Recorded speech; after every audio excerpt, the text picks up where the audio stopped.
এখন আমার ভালোই চলতে আছে, রোজার মাস না, ভালোই চলে।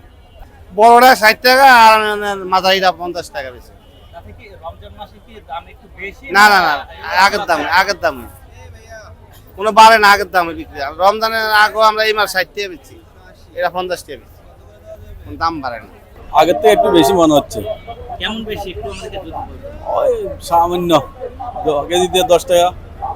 কোন কোন ফল কিনেছেন এবং কি কি দাম নিয়েছেন? এখন নিলাম আমি আঙ্কুর আর নাশপাতি। কত করে নিয়েছে? আঙ্কুর নিয়ে 280 আর নাশপাতি 420। এটা আগে ছিল কত রমজানের আগে? 250, 60, 70 টাকা ছিল। তো যাই না।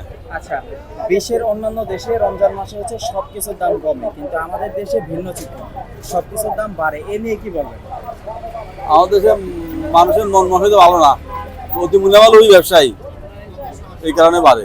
এই যে অসাধু ব্যবসায়ীরা রয়েছেন যারা হচ্ছে এই রমজানকে কেন্দ্র করে, রমজানকে পুঁজি করে একটু বেশি দামে পণ্য সেল দিতেছে, তাদের উদ্দেশ্যে কি বলবেন? আল্লাহ হেদায়েত করুক। ধন্যবাদ।